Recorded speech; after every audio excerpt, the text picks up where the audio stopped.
feel very called to become a member of the Catholic Church. Love the Catholic Church. It's just the best place to be. From the studios of EWTN, this is Open Line.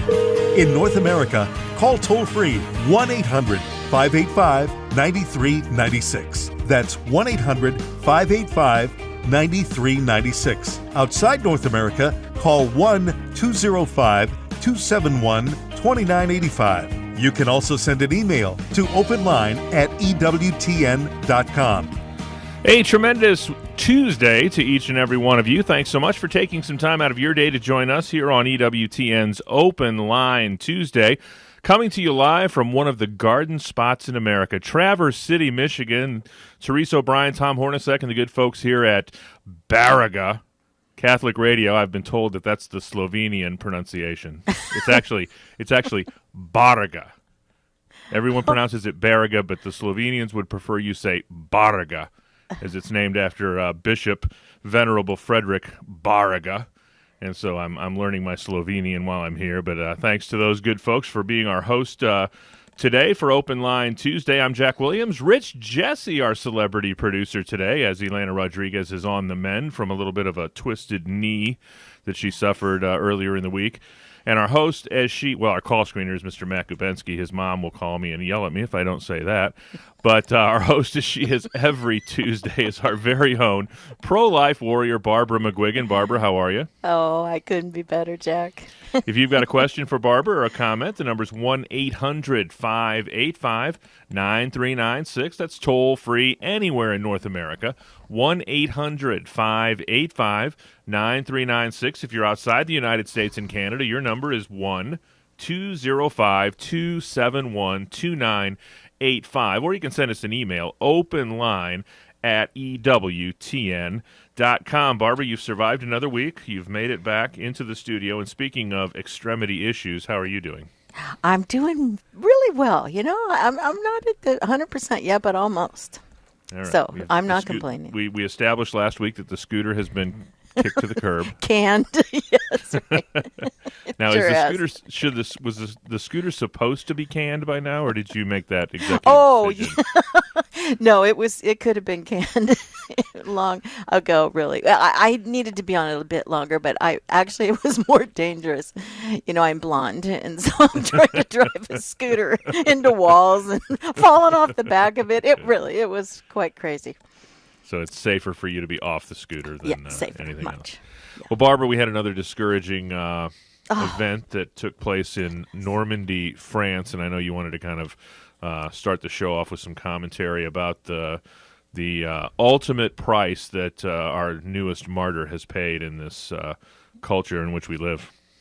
You know, we're under siege. We're under attack. I do believe that with all my heart and soul. And when I hear that an 86-year-old priest by the name of Father Jacques Hamel, or Hamel, I'm not sure how you pronounce that last name exactly in French, but he was asked while saying Mass to kneel before the terrorists, and who pledged that they were shouting Allahu Akbar, and they slit the throat of this little priest who, now granted, God just took him straight to heaven. He died a martyr's death, really, because he was saying Mass, and they were upset about that, no doubt. And another person was critically wounded. It's just so sad when I thought about this. They forced him to his knees, and it said what I heard is he wanted to defend himself, and that's when the tragedy happened. A nun who was there said that, Sister Danielle. But here's the thing: they recorded themselves. ISIS recorded themselves, and they did a sort of a sermon around the altar in Arabic. It is just horrible. It's just horrible what happened. So that was the one thing that we all pray that this doesn't continue. I don't know what it's going to take. Well, I do, in a way, know what it might take to stop all of this. And hopefully the next president we get will want to do something very serious about this, because I don't know, we can't just sit by and watch all this happen. It's just incredibly terrible. Well, Weren't you just sick about that, Jack? Yeah. Well, as absurd as we think this is, and as obscene as we think this is, there's nothing new under the sun, and things just like this were happening in Mexico less than a century ago. Oh, and we are that's so very true. quick to forget when these things happen. Yeah. So on the one hand, there's nothing new on the sun, but under the sun. But on the other hand, we need to probably take some kind of a note of what has happened in the past if we have any hope of not repeating it. That's it. That is exactly right. So that was so upsetting this morning when my girlfriend sent me a text right away this morning when she found out. And then another thing that I have a lot of concern about is the vice presidential pick, Tim Kaine for Hillary Clinton, who bills himself as a traditional Catholic, even a devout Catholic. And I'm thinking to myself, and I even read that some people are calling him a Pope Francis Catholic. Have you heard that one, Jack? I have not. Yeah, a Pope Francis Catholic. But here's the problem. I mean, I know he's done some good things. He was a missionary in Honduras. He fought for racial justice. He speaks Spanish fluently, and he gets moved to tears by Pope Francis. But he has a 100% pro-abortion voting record. And as a U.S. Senator, he repeatedly voted to block every law aimed at protecting unborn children and their mothers. And he, at one time, boasted, "I am a strong supporter of Roe versus Wade." And he even voted against banning abortions after 20 weeks when science shows unborn children feel pain. It's actually before that, but I mean, they can really show it at 20 weeks. And then when I read that Planned Parenthood's Cecile Richards, the president, praised Tim Kaine, she said, "This is the strongest reproductive rights ticket we've ever had." I just felt sick about this because, and this is why, once again, the Catholic vote in 2016 is, I don't know, but I think it's possibly, if not the third most serious time when we had to vote, the first most critical time to vote.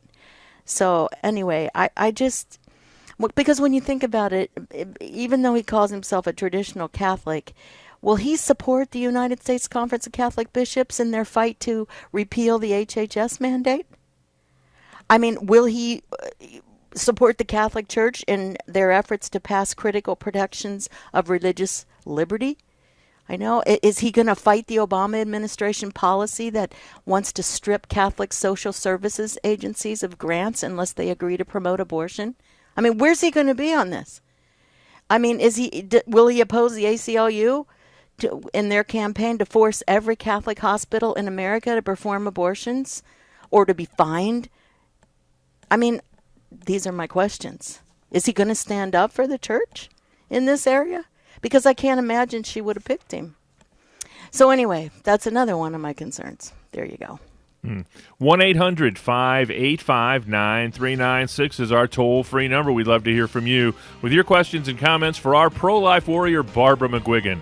1-800-585-9396. Open Line Tuesday with Barbara McGuigan.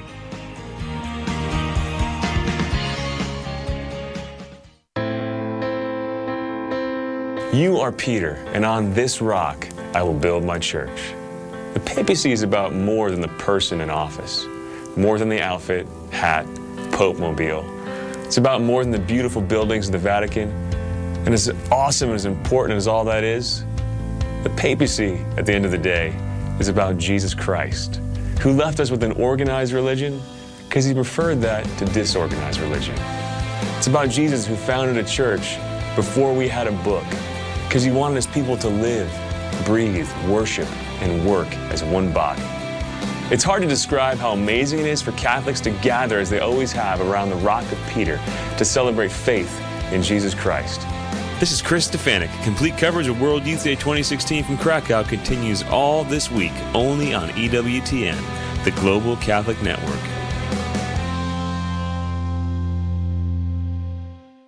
Why did millions of people tune in each week to listen to Mother Angelica on her live television program? Because she had the answers. Whatever the question, problem, or heartbreaking sorrow, guided by the Holy Spirit and directed by the teachings of the Church, Mother Angelica had straightforward solutions to life's puzzling problems.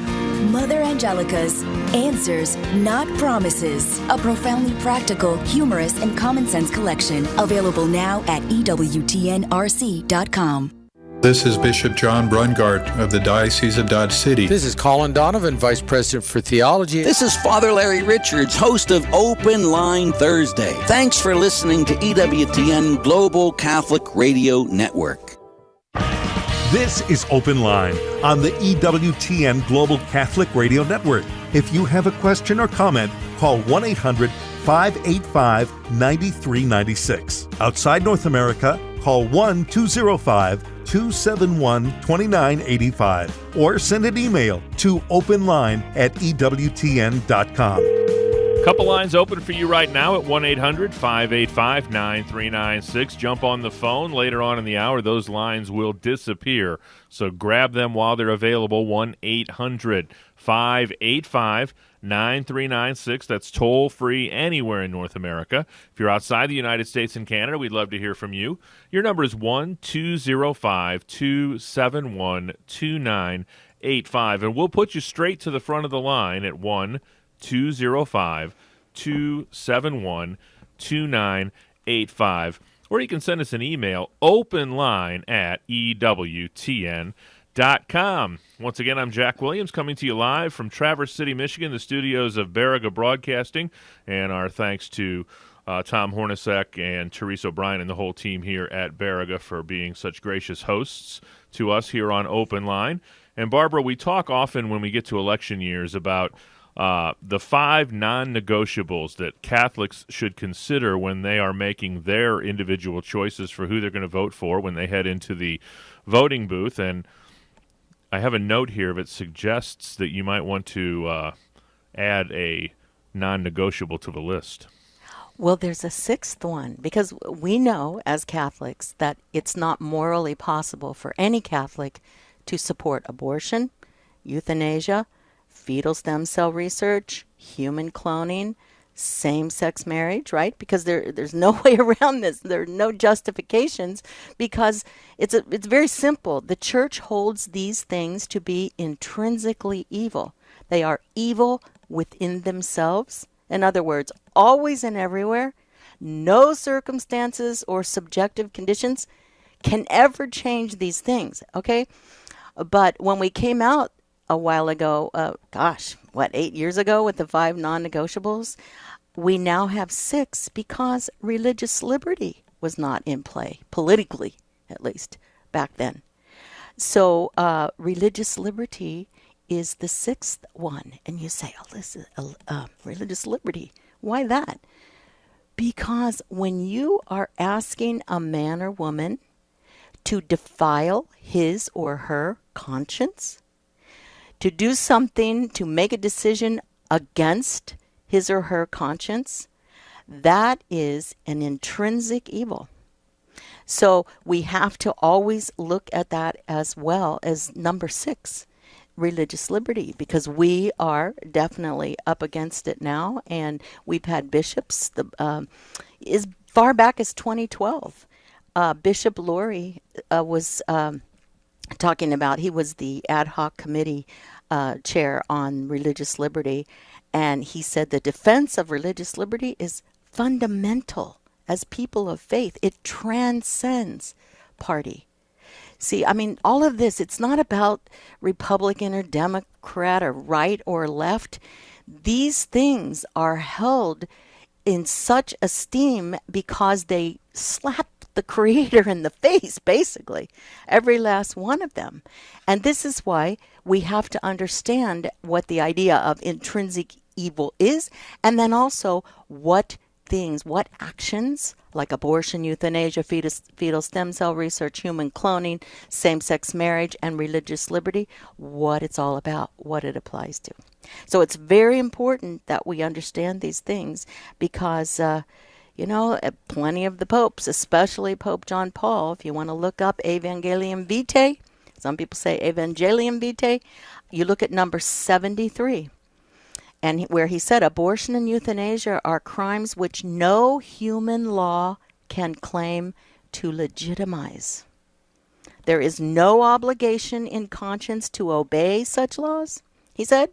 Instead, there is a grave and clear obligation to oppose them by conscientious objection. And look at religious liberty then. When you are going, as Catholics, when we are going to conscientiously object to something, what will happen to us? In the best case, we'll be fined, okay? I mean, if we can pay the fines. In the worst case, we could be thrown in prison. So it's that serious. People say, oh, Barbara, this is not going to happen. This is, hey, all you have to do is, like you said, Jack, look at history, right? We have to take a look at history. So, in the case, and this is Pope John Paul again, in the case of an intrinsically unjust law, and he gives an example such as a law permitting abortion or euthanasia, it is therefore never licit to obey it or to take part in a propaganda campaign in favor of such a law, or, his last three words, or vote for it. So, it's serious, very serious. 1-800-585-9396 is our toll-free number, toll-free anywhere in the United States and Canada. 1-800-585-9396. If you're outside the United States and Canada, your number is 1-205-271-2985. That's 1-205-271-2985. Or you can send us an email, openline@EWTN.com. Our leadoff hitter today is Marianne in Bluentsville, Iowa, listening to EWTN Radio in Bluentsville. Marianne, you're on with Alabama. Did I say Iowa? Bluentsville, Alabama. Marianne, you're on with Barbara McGuigan. I didn't mean to move you, Marianne. Sorry. That's okay. Hi, Marianne. Hi, Barbara. How are you? Thank you so much. I just wanted to thank you for just reiterating the church's stance on, the culture of death and people we vote for. We can pray for all the candidates for a conversion that are pro-culture of death.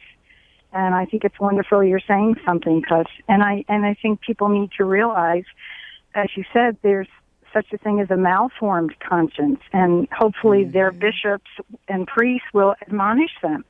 This is, well, you know not a what? good thing. I was really not surprised, because there are bishops who will step on up there, and Bishop Tobin of the Diocese of Providence, Rhode Island, he made a comment, and I'll read it to you. This was on his Facebook page about Tim Kaine. He said, VP pick, Tim Kaine, a Catholic, ? He said, Democratic VP choice Tim Kaine has been widely identified as a Roman Catholic. It is also reported that he publicly supports, quote, freedom of choice for abortion, same-sex marriage, gay adoptions, and the ordination of women as priests. All of these positions, said the good bishop, are clearly contrary to well-established Catholic teachings. All of them have been opposed by Pope Francis as well. Senator Kaine has said, quote, my faith is central to everything I do, end quote. But the bishop said, but apparently and unfortunately, his faith isn't central to his public political life. So I'm praying that Tim's bishop will sit him down and talk to him about this once again, like they've had to do with other pro-abortion politicians, because he has to be able to reconcile his Catholic faith with what it truly says, with the truth. I mean, these are evils. These are evils. You can't stand back and say, well, I just believe a woman has the right to choose to do what? To flatline her baby's heartbeat. But hey, I'm still a traditional Catholic. Or as Nancy Pelosi says, oh, I'm a devout Catholic. No, you're not. No, you're not. So, yeah, it's very important. So, Marianne, thanks so much for, the call. I appreciate the support. We have to stand together on this. Resist, resist, resist. We have to stand together.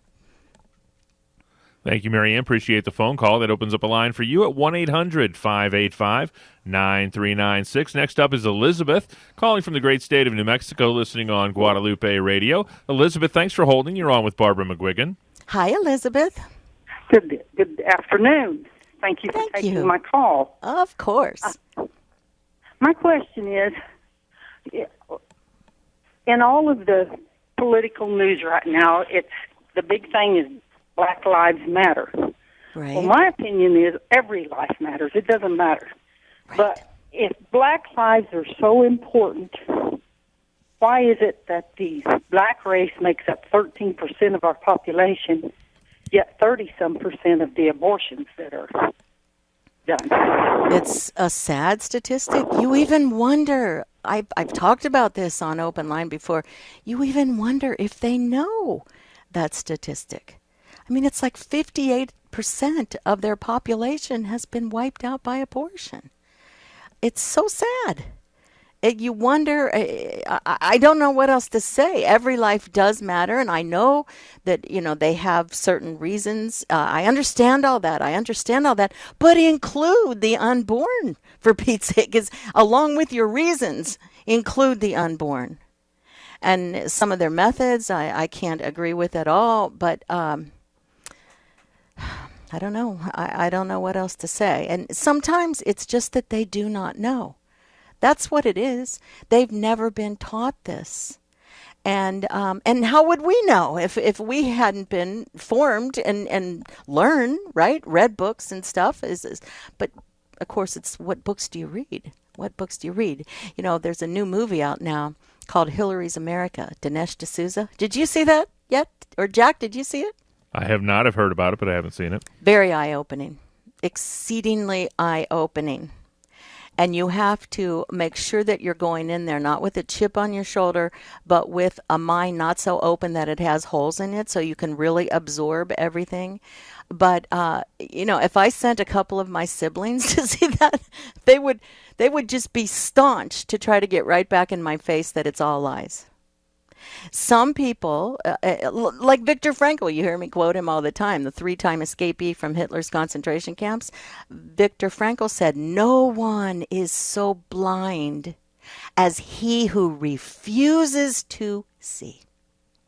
And that's where a couple members of my family are. They refuse to see. They don't want to hear it. They don't want to know it. They say it's all lies. And why? Because they have not been concerned with the full truth and nothing but. That's it. So I don't know what else to say, but it's very sad, Elizabeth. I thank you, dear heart, for your call, too. Thanks, Elizabeth. Appreciate the phone call. Next up is Louise in Houston, Texas. She's also listening to EWTN on Guadalupe Radio. Louise, you're on with Barbara McGuigan. Hi, Louise. Hi, nice, and it's so nice to talk to you. Thank you for taking my call. Sure. My question to you, to me, it's very important to speak the truth. And I consider voting for someone that's pro-abortion, and I always say on the side, killing and murdering babies. I consider it a sin, but so many people don't. Is that all right to say that to someone? Not in a mean way, but it's a way to just to educate them. And then it's up to them to know the truth. Is there something wrong with that? So that's my question to you. Yeah, I don't think there's anything wrong with that. And it's, of course, it's all in how we approach this. If you try to go at them like you want to strangle them, that doesn't help. That doesn't work at all. We have to be very charitable and say, but did you ever consider this? Do you want to be remote material cooperation? Do you want to be a cooperator in abortion or in euthanasia? Or in any of the other 5 non-negotiables, fetal stem cell research, human cloning, same-sex marriage, religious liberty? Do you want to be a part of that in any way, shape, or form? And, of course, then sometimes people say, well, I'm not voting for the person's views on abortion or euthanasia, but I think that they have great views on the economy. right? Or great views on, the death penalty or waging war. But you have to look at abortion being and euthanasia being the fundamental truth. It's about life. A person's life, a person's soul is involved. Thanks so much, Louise. Appreciate the phone call. Plenty of time for your calls. 1-800-585-9396.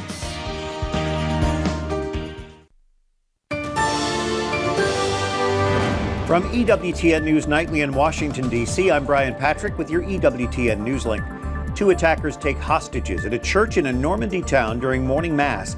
They slit the elderly priest's throat before being killed by French police. Archbishop Georges Pontier calls on Christians not to be discouraged by such inhumane acts. A young Japanese man follows up on an earlier threat to kill disabled people. Police say the suspect returned to a facility where he once worked, stabbing 19 people to death and injuring 24 more before turning himself in. Deafening cheers at a 3-minute standing ovation welcomed Bernie Sanders to the stage at the Democratic National Convention in Philadelphia. Sanders urges his supporters to unite around his one-time bitter rival, Hillary Clinton. And GOP Vice Presidential candidate Mike Pence assures American veterans a Trump administration will ensure that American soldiers get what they need to complete their mission and return home safely. Watch EWTN News Nightly tonight.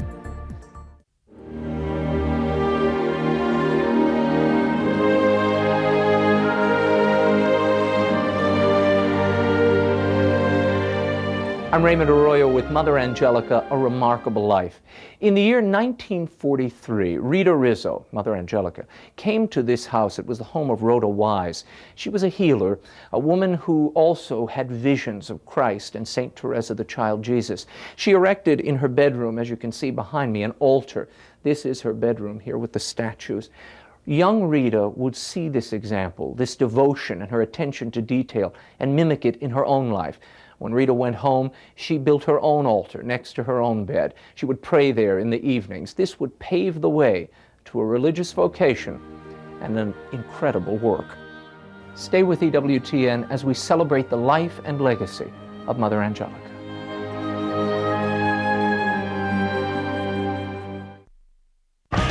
This is Open Line on the EWTN Global Catholic Radio Network.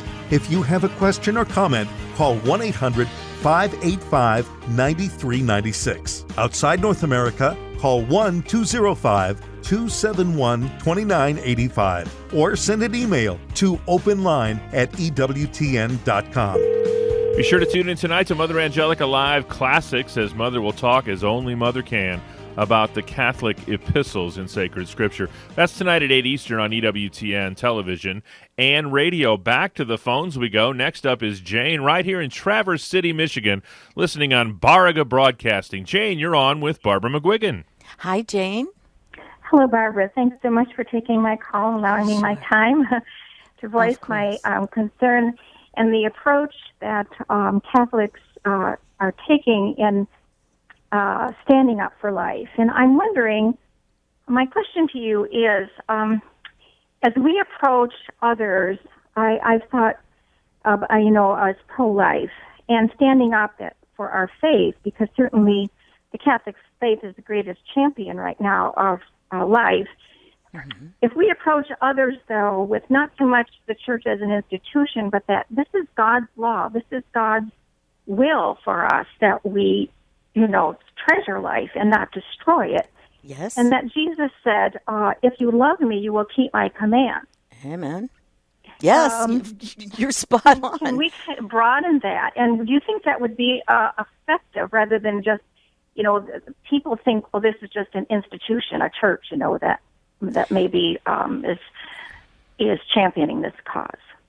Well, I think it's another good way to start. I think one of the most important messages that we could send to Catholics today is that when we speak of all of these non-negotiables, the 6 non-negotiables, we are speaking about, like you say, not just teachings of our church, but speaking about human lives and human souls being on the line. That's really the bottom line of all of this, because it seems like so many Catholics have too often, they're indifferent to what it is we're talking about, just like what you're mentioning here, and especially when it comes to voting. But if I love how Frank Pavone at one time said, a politician who cannot distinguish between serving the innocent public and killing the innocent public is not fit for office. Now, he was speaking in regards to abortion, but we could apply it really to all of the non-negotiables. And then I would get the catechism out. Get out the catechism. Number 2240. It tells us that it is morally obligatory for we who live in free societies with various representative forms of government to vote. And when it comes to laws in favor of same-sex marriage, euthanasia, abortion, cloning, fetal stem cell research, and of course, you got to consider now the assault on our religious liberty, and this is not just here in the United States, but around the world. Again, Pope John Paul said in Evangelium Vitae that each and every one of us has, and here's his quote, a grave and clear obligation to oppose these laws, as I said earlier, by conscientious objection. And this is why we have to resist. Someone who's going to make sure these laws stay in place, someone who is going to step up these laws big time. I mean, when you see Planned Parenthood's Cecile Richards clapping like crazy up next to Bill Clinton for everything that's being said on the stage about reproductive rights, you know that you cannot vote for that. That takes the life, that flatlines the heartbeat of an innocent human life. We will be held accountable. Okay? Thanks, Jane. Appreciate the phone call. That opens up a line for you at 1-800-585-9396. Next up is Joseph calling from the great state of Texas. Joseph, you're on with Barbara McGuigan. Hi, Joseph. Hi, Barbara. I love listening to you. Praise God. All glory to God. I'm happy you're listening, Joseph. Yeah. First off, I want to offer my prayers for the priest in France that was killed today. I think that is just tragic. But yes. My question is, my father's family has traditionally belonged to a party, which I will not name, that nowadays tends to vote pro-choice. And I was just curious, they still vote that way. They've been Catholic since the 1800s, at least. I don't know what they were before that. They just tend to vote for that party just because it's what they have always done. And I don't care, what letter a person wears beside their name, but when you try to bring up, like, so-and-so, we're voting for so-and-so, but, they support abortion on demand or legal euthanasia, they just say, so-and-so also has all these, the other side also has all these legitimate problems, which I agree with, but they tend to get really defensive. So I was just wondering if you have any advice, especially for my dad. He's a good guy. I love him to death, but he refuses to look at the abortion issue when making a vote. And he's very vocal that that's not the issue he looks at when he votes. Well, see, Joseph, and I hear what you're saying. I have it right in my own family. The whole thing is some things are debatable. I mean, you can debate the death penalty if you would like. You can debate legitimate self-defense. People have called in open lines and said, well, what about war? Isn't that important too? Of course it is. Of course it is. But those are not intrinsically evil things. Sometimes governments can, and sometimes they often must, make use of these things, of capital punishment and legitimate self-defense. Now, as far as capital punishment goes, that should be very rare. And that's what Pope St. John Paul said, too, in Evangelium Vitae. It should be not even necessary because we do have ways of keeping people, that could be a threat, could be a danger to our culture. Okay, that, they can be put in solitary, whatever it takes, to try to get them rehabilitated if it's at all possible. We pray for their souls always, and then there's such a thing as legitimate self-defense.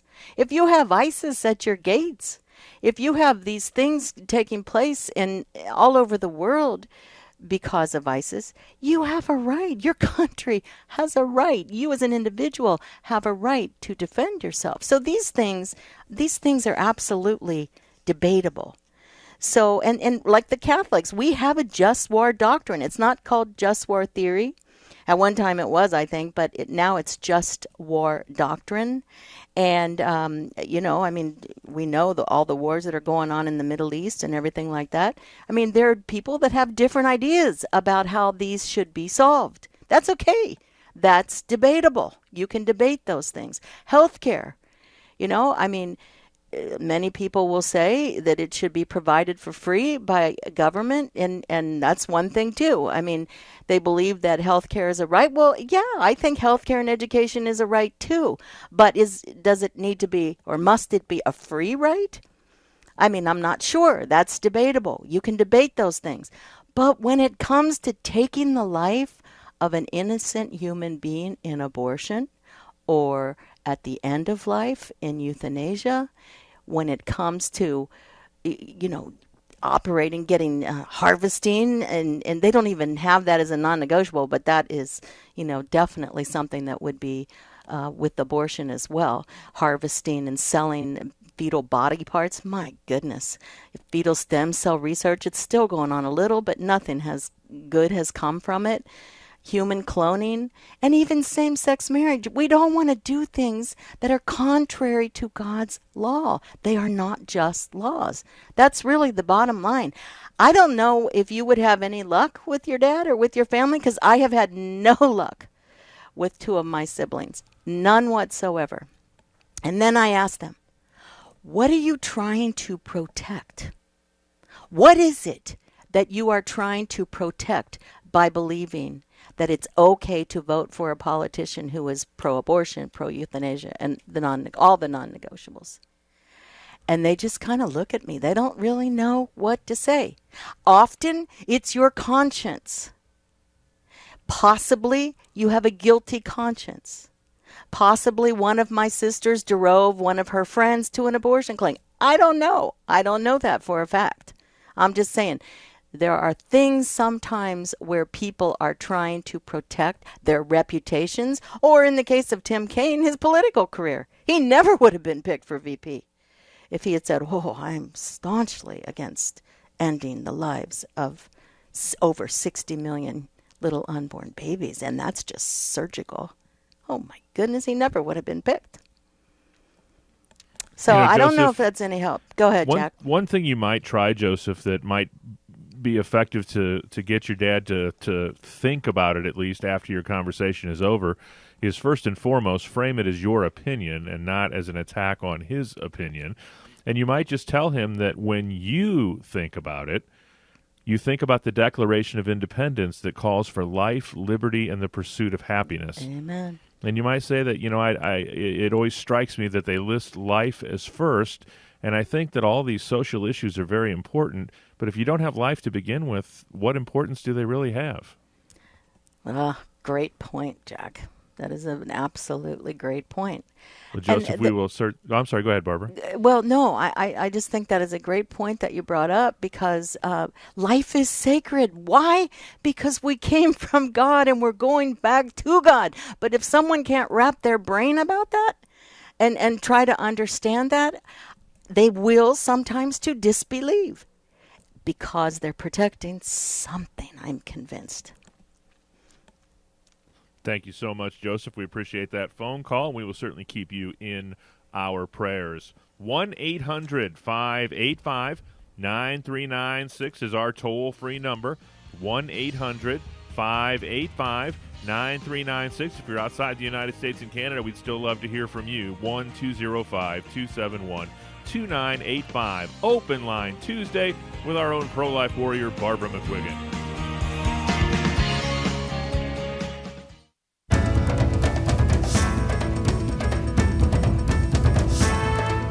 EWTN is available 24 hours a day, 7 days a week. If your cable or satellite provider doesn't carry EWTN's full programming lineup, give them a call and let them know you would like to receive EWTN 24 hours a day, 7 days a week. For more information, go to EWTN.com and click on television.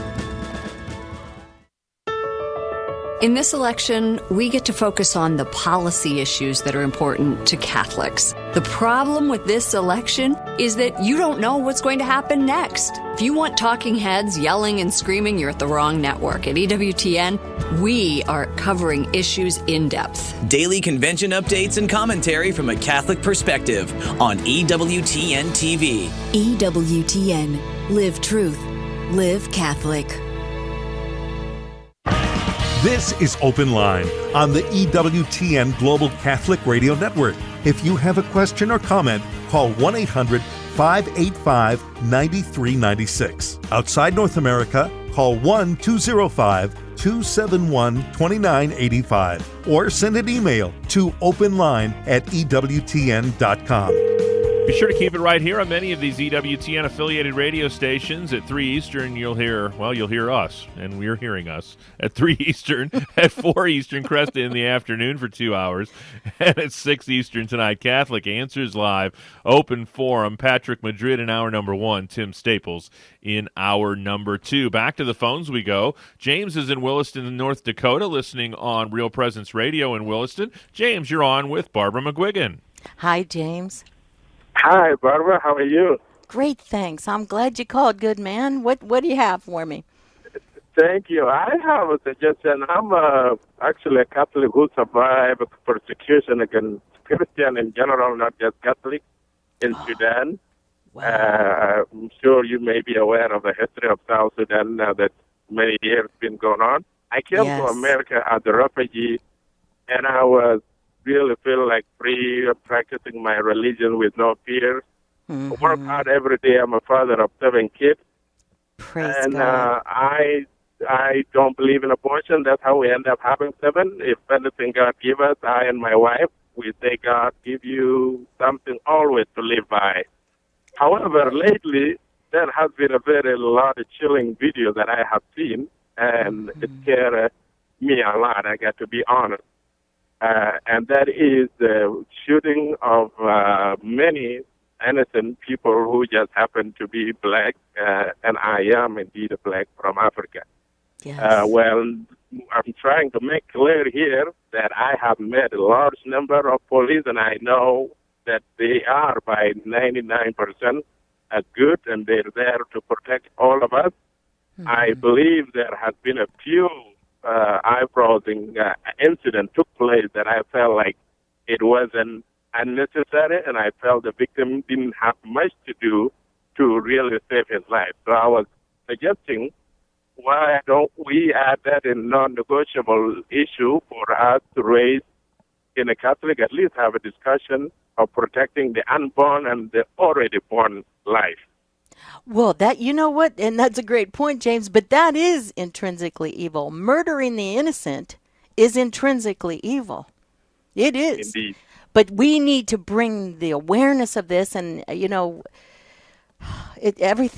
happens. I mean, I was just interviewing someone on The Good Fight. It was just, I don't have the book in front of me, but he talked about but this was in what ISIS was doing, not in the Sudan, but in Iraq, I guess it was. Oh, Jack, where was that, where they lined all those guys up? They were Christians, Coptic Christians, I believe, with their orange jumpsuits on. Yeah, I believe it was in Syria. In Syria. Okay, that's right. So he tells the story of all of these, and this guy was in this bunch, but he wasn't a Christian. He didn't belong to ISIS either.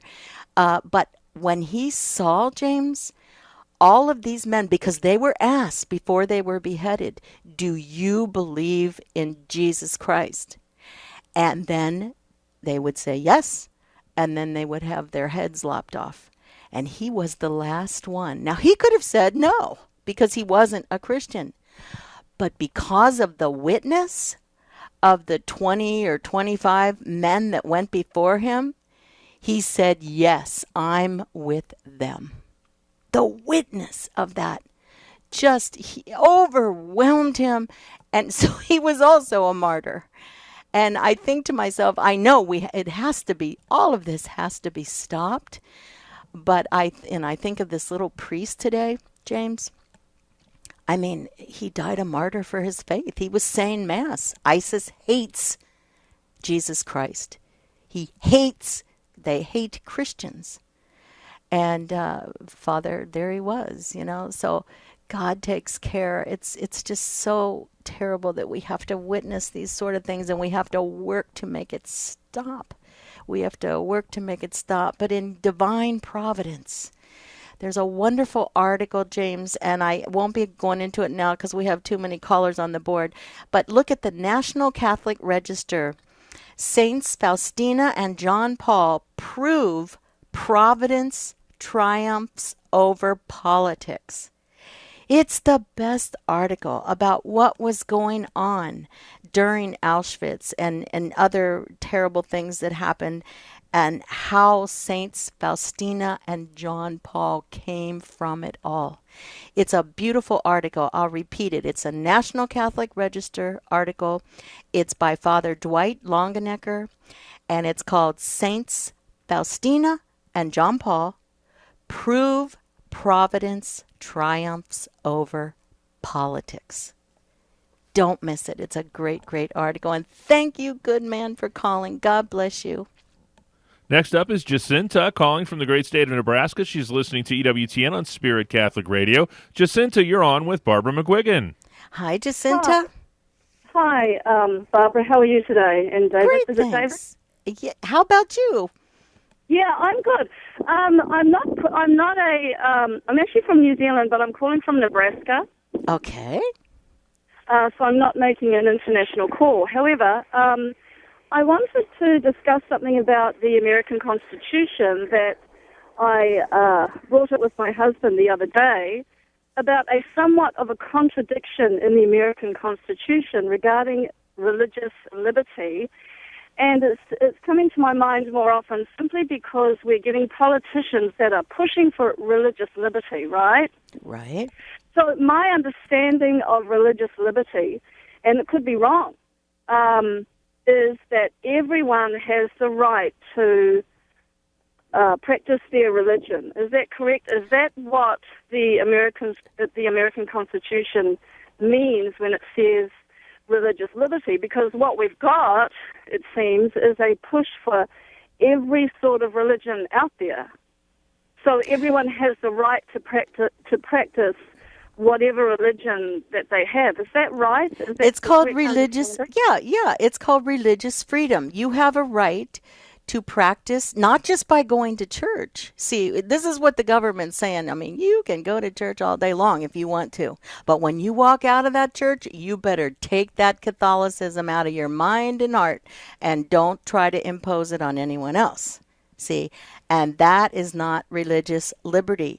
You have to be free to, be able to work within the culture to bring, to practice your faith. And in other words, if you're a pharmacist and you're being told you have to sell and fill prescriptions for abortifacient drugs, right? Right. You have to do this. Okay, but wait a minute. I'm a Catholic pharmacist. I believe that they are abortifacients. They are chemically killing unborn children. I can't be a part of that. And the government is saying, oh, yes, you must be, or you will be seriously fined. So this is what we're fighting against when we talk about religious liberty. Okay? Thanks, Jacinta. Appreciate the phone call there in Omaha, Nebraska. Now we'll head to the Commonwealth of Massachusetts. Janet's in Massachusetts, listening on the Station of the Cross in the great state of Massachusetts. And there we have Janet. Janet, you're on with Barbara McGuigan. Hi, Janet. Hi, Barbara. Thanks for taking my call. I always enjoy hearing your input. Following up on the last caller, I guess my question is, is it possible that Kane, much like in the footsteps of our deceased Senator Kennedy, are not only not going to support religious liberty, but basically are asking the rest of us to follow their own example of being personally opposed, but publicly in favor of everything that predicts our Catholic faith. Well, there you go. And that's exactly what I said. Of course. That's exactly what I said. With me? Sorry? With them. We have to get on board with them. They're almost bragging about the fact that they don't follow their conscience, Catholics, and the rest of us shouldn't either. That's exactly their example that they're trying to give. And that's why I asked at the top of the show, will Tim Kaine support the USCCB in our fight to repeal the HHS mandate? You know, and that I threatens... honestly don't think... I'm sorry, I interrupted you. No, go ahead. You go. That's fine. I don't think that we rely on our priests and our bishops, sadly, to take the bull by the horn in this. I think we're going to need to flood Tim Kaine and, if it's not too late, Nancy Pelosi and all the others that are proclaimed to be Catholic, and not just pray for them, but flood them with our fellow Catholics, encouraging of them to be a little more open-minded and committed to the church teaching, because the truth will set all of us free and keep our country free. It will, and sometimes it's only prayer and fasting, as Jesus said, that we can do. Sometimes that's all we can do is pray and fast. You know, I think that the devil's working overtime this year of mercy. He hates this year of mercy. Oh, you got that right. He's working he's everywhere, old hairy legs. He is everywhere now. And he stirs the pot and he causes confusion. And, you know, the Republican, Mike Pence, now, I've talked about him on Open Line more than a few times. He had the worst article now, who reads Rolling Stone magazine? I don't know, but I guess some people do. And they gave in this article 4 reasons Mike Pence is the absolute worst. Okay? And I'm going, okay, right. Let's see what this is about. When the media says the governor of Indiana signed one of the most restrictive abortion laws in the country, that's what the Rolling Stone article said, we have to be able to translate that. The governor applied a smidgen of common decency to abortion laws. What did the governor do? He refused to veto a bill that says having Down syndrome should not be punishable by death. You can't do deadly experiments on human beings, not even the very young, Mike Pence was saying. You can't throw dead unborn babies in a trash can. That was what that was all about. I mean, and it goes on and on. So the media doesn't help it.